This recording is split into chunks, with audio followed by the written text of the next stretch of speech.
আজকে যে বিগত দিনের লক্ষ্মীর ভান্ডার, সেখানে লক্ষ লক্ষ এমন অ্যাকাউন্ট পাওয়া গেছে যারা লক্ষ্মীর ভান্ডার পাওয়ার যোগ্য নয়, অর্থাৎ ভোটার তালিকা থেকে তাদের নাম বাদ গেছে।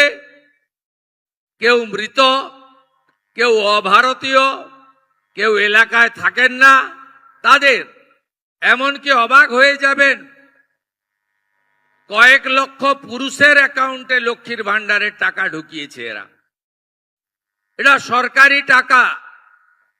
প্রাপকদের কাছে, যোগ্য প্রাপকদের চিহ্নিত করে তাদের হাতে কর্মসূচি পৌঁছে দেওয়ার ইচ্ছাই যিনি নিজেকে প্রধানমন্ত্রী বলেন না, প্রধান সেবক বলেন নরেন্দ্র মোদীজির, আর তার অনুপ্রেরণায় মার্গদর্শনে এই রাজ্যে যে ডবল ইঞ্জিন সরকার তৈরি হয়েছে, সেই সরকারও এই নীতিতে বিশ্বাস করে যে মানুষটির প্রকৃত প্রয়োজন তাকে পৌঁছে দেওয়ার দায়িত্বটা সরকারের।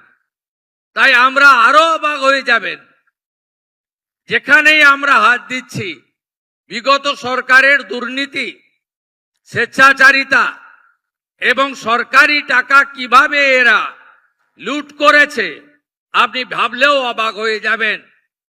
পুরুষদেরকে বিধবা ভাতা দিয়েছে।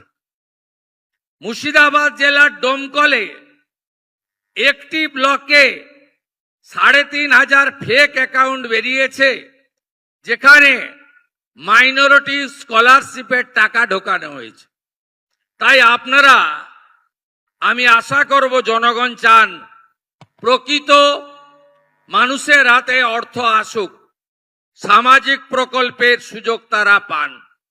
তাই এই সরকারের উষা লগ্নে শুরুতে আপনারা আমাদেরকে সহযোগিতা করুন, আমরা আপনাদের সহযোগিতা করব।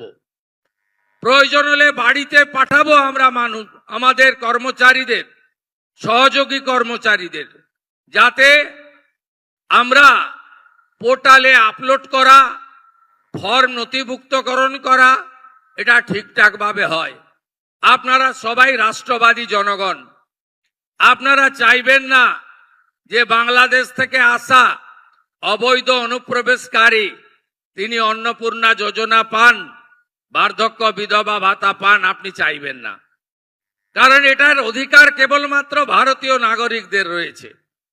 আপনি চাইবেন না যারা ভ্যাকসিনেশন করে না নিজের বাচ্চাদের, বলে ভ্যাকসিনেশন করলে নাকি জন্ম নিয়ন্ত্রণ হয়ে যায়, তারা কেন সরকারি সুযোগ সুবিধা পাবে? যারা সরকারি স্কুলে বাচ্চাদেরকে ভর্তি করান না, সরকার অনুমোদিত স্কুলে বাচ্চাদের ভর্তি করেন না, যারা এমন জায়গায় বাচ্চাদেরকে ভর্তি করান যেখানে তাদেরকে এমন শিক্ষায় শিক্ষিত করা হয় যেখানে বন্দে মাতরম গাইতে বা জাতীয় সঙ্গীত গাইতে তাদের অসুবিধা হয়, তারা কেন সরকারি সুযোগ সুবিধা পাবে? তাই আমাদের যে ফর্ম, আমাদের যে ব্যবস্থা, তাতে আমরা একবারই চাইব, এবং এই স্বচ্ছতার সঙ্গে যে তালিকা হবে, এই তালিকাতে আপনাদের যা যা প্রয়োজন এই ডবল ইঞ্জিন সরকার তাই তাই পৌঁছে দেবে। যেখানে দুর্নীতি থাকবে না, মধ্যস্বত্বভোগী থাকবে না, আপনারা প্রতারিত হবেন না, আপনারা একজন এই রাজ্যের নাগরিক হিসেবে আপনার অধিকার আপনি পাবেন।